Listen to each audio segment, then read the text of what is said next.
So the Clippers traded a second round pick, Eric Bledsoe, who hasn't been good since the first year Giannis won MVP, Justice Winslow, who's arguably never been good, and the rookie Keon Johnson for a package including Norman Powell, who's averaged 18 points on 47% shooting over the last 4 seasons, and Robert Covington, who's admittedly looked a little washed but is still a solid 3-point shooter and positional defender. This move is completely inexplicable except for the fact that it is the Trailblazers front office that we're talking about, whose only positive move in the past 2 decades has been drafting Dame Lillard. Their complete ineptitude and inability to surround Lillard with a proper supporting cast is completely inexcusable, and I'm shocked he hasn't already asked for a trade. The Blazers will never win anything under current management or with their current roster, and are actively trading away valuable pieces for cents on the dollar in terms of value. I believe that someone honestly needs to be fired for this trade.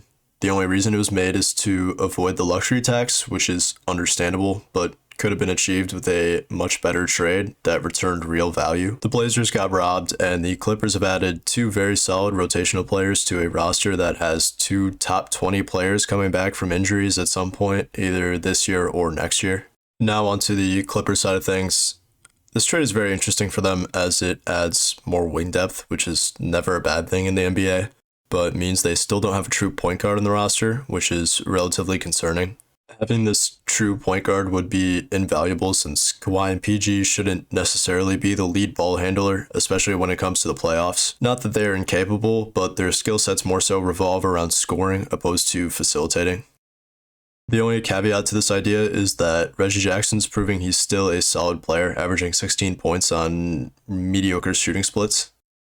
He's not nearly as good as he was in the playoffs this past season, but if we assume he's taking less contested shots in late clock situations once Kawhi and PG come back, he could slot in nicely as more of a pass-first guard. I still think it'd be good for the Clippers to look for a true point guard either in the next week before the deadline or in the offseason. It'd be tricky to get Jalen Brunson from the Mavs since he's technically eligible to be making $80 million over 4 on the open market. The Clippers have a couple expensive guys on their roster, but I'm sure they could move around some salaries and make this happen, assuming Brunson is comfortable playing with and behind the Clippers All-Stars. All in all, this trade appears to have been great for the Clippers and a complete fumble by the Blazers front office, one of many bad trades from the past few years.